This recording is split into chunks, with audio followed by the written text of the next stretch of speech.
Hello दोस्तों, welcome to our channel. आज की हमारी कहानी का नाम है बुद्धि का भ्रम। एक सज्जन का नियम था कि वह प्रतिदिन 3 गरीब लोगों को भोजन कराने के पश्चात ही स्वयं भोजन करते थे। एक दिन बहुत खोजने पर भी कोई गरीब न मिला। दोपहर हो गई थी, त्योहार निकट थी। दुकानों पर नए नए प्रकार की मिठाइयाँ और चीनी के खिलौने सजे थे। एक हलवाई ने चीनी से आदमी की आकृति बना रखे थे।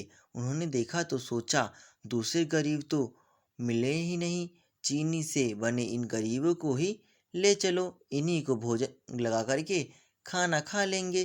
तो 3 चीनी के मिठाई नुमा आकृति खरीद कर वह घर आए तो देखा कि वहाँ 3 असली निर्धन लोग खड़े थे। उन्होंने उनका स्वागत करते हुए कहा, भाइयों, मैं तो सुबह से आपको ही खोज रहा था, आए भोजन करें। उन्होंने तीनों गरीबों को बैठाया और पत्नी से बोले, तुम जल्दी से भोजन बनाओ, मैं बाजार से दही लेकर आ रहा हूँ। वह बाजार चले गए और पत्नी खाना बनाने लगी। इतने में ही उनका पुत्र भीतर आया। उन्होंने थैले में पड़े व चीनी से बने मिठाई नुमक आदमी देखे तो बोला, माँ, एक आदमी तो मैं खाऊंगा। साथ वाले कमरे में बैठे आदमी ने सोचा, ये बात सुनी और वह घबरा गया। इतने में वह माँ की आवाज़ आई, इतना उतावला क्यों होता है? अभी तेरे पिताजी आएंगे। यहाँ आदमी 3 हैं, एक तुम खाना, एक तेरे पिताजी खाएंगे और एक मैं खाऊंगी। उन तीनों आदमियों ने जब ये बात सुनी तो उनके होश उड़ गए कि आखिर हम लोग कहाँ आकर फंस गए हैं। ये लोग तो आदमियों तक को खा जाते हैं, मनुष्य नहीं राक्षस मालूम होते हैं।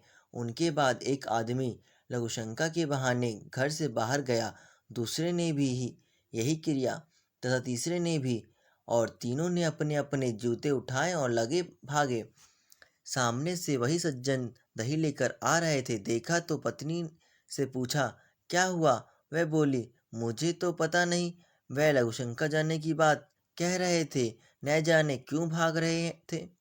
वह सज्जन तो सुबह से ही भूखे थे। इन तीनों आदमियों के पीछे भागे।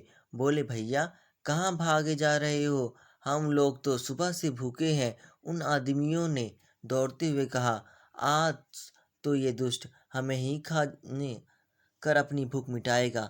अंततः वह सज्जन इन तीनों आदमियों के पास पहुँचे और उनकी बात सुनी। उन्हें चीनी के मिठाई नुमा आदमी की बात बताई और वह उन तीनों की जान में जान आई और फिर वह उन सब ने भोजन किया। शिक्षा, पूरी बात मालूम न होने से अच्छी भली बुद्धि में भी भ्रम पैदा हो जाता है।